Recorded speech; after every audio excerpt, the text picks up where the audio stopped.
예, 오늘도 충격과 공포의 이야기를 한번 해볼까 하는데, 여러분은 살면서 그런 적이 있습니까? 뭔가 여자친구나 애인, 배우자의 외도를 모른 척 했던 거, 알면서 모른 척 한 적이 있나? 라는 질문에 대해서, 사실 뭐 저는 그런 적이 없어요. 저는 그때 다 뒤집어 놨거든. 다 잡았단 말이야.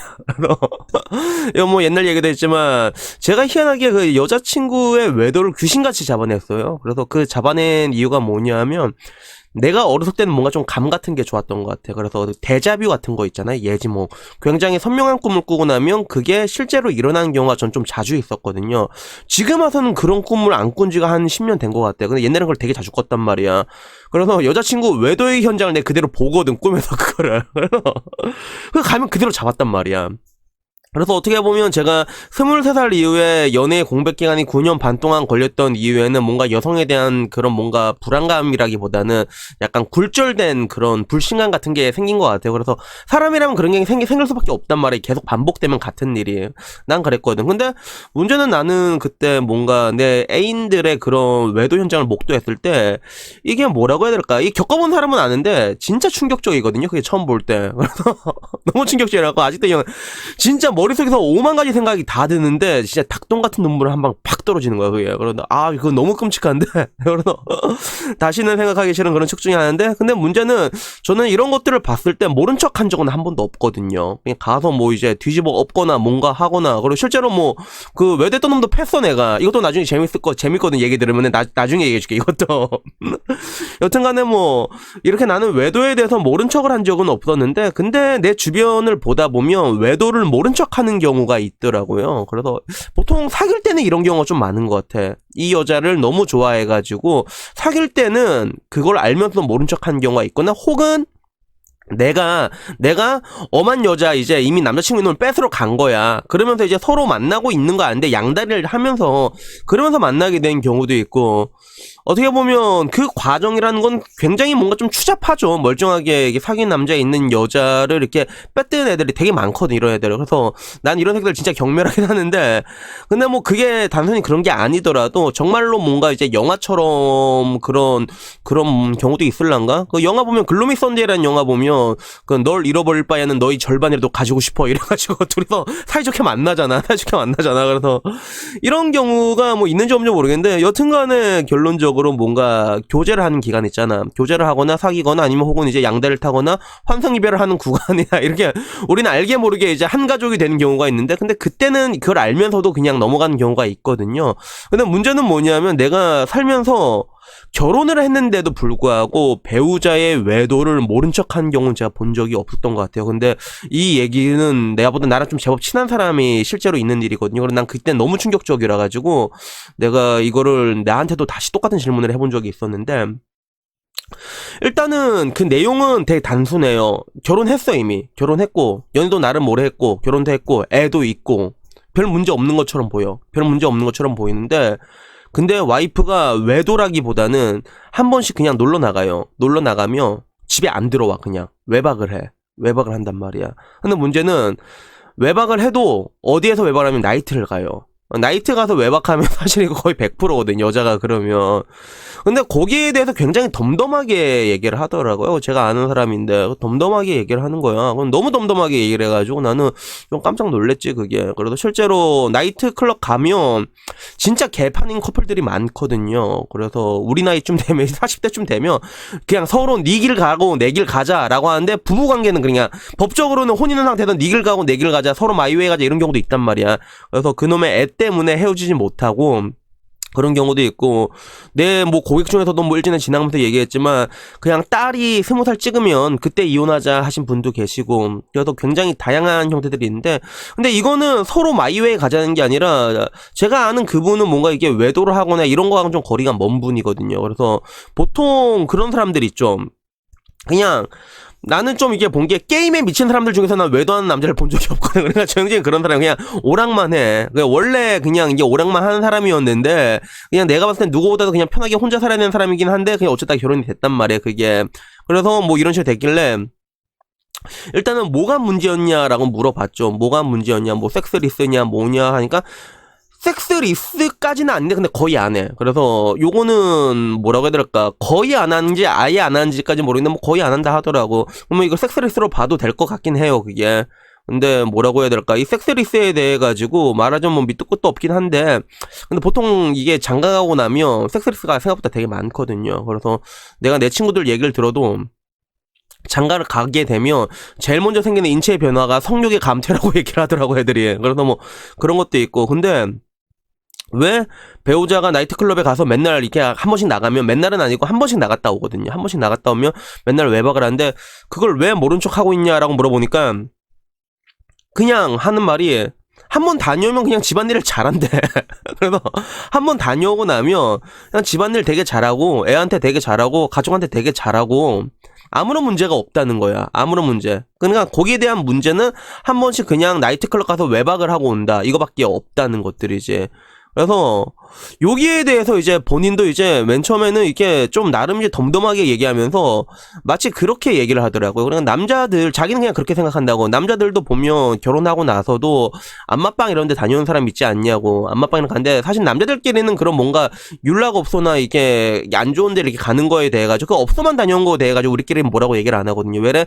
남자들끼리 있으면 나이트클럽 가갖고 여자 꼬시나 엄한 유부녀 꼬시고, 우리는 이런 거를 뭐라고 하지, 왜 그냥 안마빵 다녀가고 그냥 뭐라고 안 한단 말이야, 사실. 그래서 자기가 봤을 때는 자기 와이프가 한 번씩 다녀오긴 하는데 이거를 집안까지 끌고 오진 않는 것 같다. 뭐 이렇게 이게 연락을 주기적으로 하는 것도 내가 본 적이 없고, 자기가 뭐 카톡을 여러 번인지 안 물었는지까지 내가 물어보진 않았지만 그런 거 같지도 않고, 그냥 거기 한번 갔다 오면 그걸로 끝이다. 그래서 내가 생각할 때는 그냥 와이프 그냥 풀로 다녀온 거다, 회복 풀로 다녀온 거다. 다녀오고 난 다음에 그러면 또 집안일 되게 잘한대, 그러면 또. 그래서 자기는 그 정도로 생각을 하고 있으니까 요걸 알고 있으면서도 뭐라고 이렇게 말하고 싶지도 않고 그냥 냅두고 싶다라고 얘기를 하더라고요.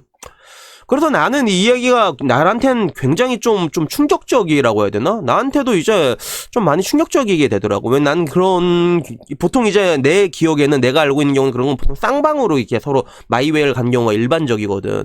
그래서 뭔가 방금 전 말했던 섹스리스라든가 아니면 뭐 어느 한쪽이 뭔가 외도를 하거나 그렇게 되면 그때부터 곱는 경우가 많거든. 뭐 풀어진 경우도 있지만 거의 그런 경우나 아니면 뭐 여러 가지 있는데, 이렇게 남자가 뻘짓을 하는 게 아니란 말이야. 뻘짓을 할 사람도 아니고 그런 거 걸린 적도 없고, 뭐 했는지 안 했는지 모르겠지만 근데 그렇단 말이야. 그런데 와이프가 이제 그렇게 다녀오는 거야, 한 번씩. 그래서 뭐 얼마나 주기적으로 다녀오는지 모르겠는데 가끔 한 번씩 가가지고 나이트를 가면 어김없이 외박을 하고 들어온다는 거야. 근데 거기 알면서도 그냥 가만히 있대, 자기는. 근데 그 가만히 있는 것들을 아까 방금 전 말한 것처럼 그냥 자기는 그냥 회복 풀고 오는 거라. 이 사람이 여기를 다녀온다고 해서 가정을 버릴 것 같지도 않고, 그리고 다녀오면 또 되게 잘하고. 그래서 그런 얘기를 듣고 사실 나는 이게 좀 어떤 의미가 좀 들었냐면, 만약에 나라면 나도 이제 곰곰이 한번 생각을 해봤어.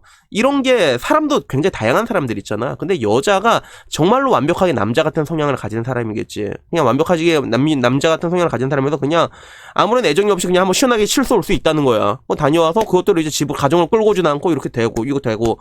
보통 남자들이 이런 부분을 걱정하는 이유는 남자랑 여자랑 약간 메커니즘 좀 다른 게 있거든요. 그래서 사실 이런 얘기하면 요즘 세상에는 또 날 또 이렇게 노땅 취급할 건데, 남자의 외도랑 여자의 외도랑 약간 좀 다른 게 있단 말이야. 남자는 그냥 생물학적으로 뭔가 새로운 걸 찾게 돼 있거든. 그래서 새로운 걸 찾게 돼 있단 말이야. 그 김희철이 그랬잖아요. 처음 본 여자가 제일 이쁘다고. 그런 게 분명히 있거든요. 그런 게 있는데, 문제는 남자들은 이런 뭔가 외도를 한다고 하는 가운데서 가정을 벌인 경우는 잘 없어. 그래서 내가 옛날에는 그 말 그대로 남자의 외도를 바람이라고 얘기를 하잖아. 바람. 한번 부는 거란 말이야. 가정을 포기한 경우는 없는데, 근데 여자 같은 경우는 이런 부분에서 좀 뭐랄까, 남자처럼 단순히 바람이라기보다는 이게 걷잡을 없이 커진 경우가 좀 있거든요. 그래서 굳이 이게 내가 뭐 이게 남자처럼 좀 다르더라도 마음을 일단 허락하지 않으면 그냥 남자처럼 시원하게 한번 칩시다. 뭐 요즘 들어서는 그런 여자도 많아지는 추세긴 하지만 그런 사람이 그렇게 많지는 않단 말이에요, 여자들은. 그래서 이것 때문에 이제 기본적으로 남자 여자의 차이는 있다고 생각을 했고, 그리고 실제로 그래서 내 주변을 이렇게 보면, 여러분은 나중에 크면 알 거야. 이게 나이트에서 만나잖아. 그러면 거진 남자는 가정을 벌 생각은 없는데 여자도 똑같이 불륜 커플끼리 만나잖아. 그럼 여자들은 이런 경우가 되게 많아. 야, 나 이혼할게, 너도 이혼해. 이런 사람들이 제법 많거든요. 제법 흔하게 볼 수 있는 스토리란 말이야, 이게. 그래서 이런 차이 때문에 다르다 생각하는데, 말 그대로 이제 그 사람이 말한 것처럼 와이프가 그냥 남자 성향이야. 남자 성향이고 한번 회복 풀고 하고 시원하게 잘하고, 그리고 뭔가 그렇다고 내가 했을 때 내가 의무적으로 뭐 의무방어전을 하는 것도 아닌 것 같고, 그렇게 되면 나는 여기서 어떻게 대응을 할 것인가라고 생각을 해봤거든. 그래서 물론 지금까지 내가 했던 방식대로라면 저는 일단 의무방어전 이런 건 무조건 한단 말이야. 나는 내가 무조건 할 건덕지를 만들어야 되거든요. 내가 이렇게 큰 소리를 치는 거, 보통 이제 저같이 좀 큰 소리 치는 거 좋아하는 사람들은 그만큼 하는 사람들이 있거든. 물론 뭐 하지 않고 큰 소리 치는 사람도 있긴 있는데 뭐 그건 병신인 거고, 근데 나는 이렇게 뭔가 해놓고 큰 소리 치는 편이라서 보통 그 관계가 있으면 그 관계를 유지하기 위해서 의무방어전 당연히 했겠지. 근데 굳이 의무방어전 아니라 난 되게 좋아하거든. 그런 거 되게 좋아하니까 그럴 것 같은데, 내가 그런 것들을 하지 않은 상태에서 시들시들하고, 근데 와이프는 그냥 한번 다녀오고, 그것들을 이제 가정을 끌고 오진 않고, 말 그대로 그 사람이 말한 것처럼 그냥 남자들이 말하는 그냥 유흥업소로 그냥 한번 다녀온 딱 그 정도의 수준이라고 본다면, 그럼 나도 모른 척 할 것 같아 라는 생각이 문득 들더라고요. 그래서 뭐 이제 이 얘기하고 나면 또 이제 밑에 또 오지게 욕 달리겠지. 그 여자 엄청 욕하고 그럴 건데, 근데 저는 뭐 이렇게 말하고 싶은 게, 세상에는 굉장히 다양한 일들이 일어나거든요. 그럼 내가 늘상 말한 말 있잖아. 인생이란 거는 영화보다 훨씬 더 하드코어하단 말이야. 그래서 이런 일들이 진짜로 일어나고 있어. 봤을 때 근데 그런 거 하나하나에 대해 가지고 우리가 되게 정론적인 관점에서 이혼합시다, 이게 어떻게 보면 제일 깔끔하지 사실. 근데 그런 것들이 쉽게 되지 않을 때가 되게 많거든요. 특히 애들이 이렇게 딱 있으면 그런 경우도 되게 많아요. 애가 또 무슨 죄야 애들은. 그래서 여튼간에 뭐 이렇게, 그래, 그 얘기하는 거 생각난 게, 그분이 어렸을 때 가정이 이혼했던 가정이거든. 그래서 어떻게 보면 그게 트라우마가 돼서 가정을 더 깰 수 없다라는 그런 게 있을 수도 있단 말이야. 뭐 여튼간에 어떤 관점인지 모르겠는데, 주어진 그 사람이 했던 얘기만 봤을 때 단순히 이제 이런 정도의 와이프의 외도라면 과연 나는 그때 어떻게 대응할까에 대한 생각을 해봤는데, 저는 일단 저도 모른 척 할 것 같다라는 생각이 들더라고요. 그래서 뭐 오늘 요게 대한 답은 없는 것 같아요. 답은 없는 것 같지만 오늘은 그냥 현실보다 더 하드코어한 영화보다 더 하드코어한 이야기를 한번 해봤습니다. 그래서 뭐 여튼 뭐 이 얘기에 대해서 그냥 가볍게 그냥 듣고 넘기는 정도로만 생각해 주셨으면 좋겠고요. 여튼 뭐 오늘 이야기는 여기서 끝내도록 하겠습니다. 여튼간에 뭐 오늘 이야기는 좀 일부러 좀 늘어뜨린 느낌이 있는데, 사실 나도 이렇게 말을 늘어뜨리면서도 좀 힘든 게 뭐냐면, 나 말을 좀 짧게 하면 더 재밌단 말이야, 빠르고. 근데 이걸 좀 말을 길게 하는 걸 좋아하는 사람들이 많어, 제법. 짧으면 또 짧다고 뭐라고 하는 사람들이. 그래가지고 일단 한번 내리타봤는데, 여튼간에 뭐 다음에는 뭐 조금 더 좋은 이야기로 찾아뵙도록 하고요. 일단 오늘 영상은 여기서 일단 끝마치도록 하겠습니다. 이상입니다. 감사합니다. 빰.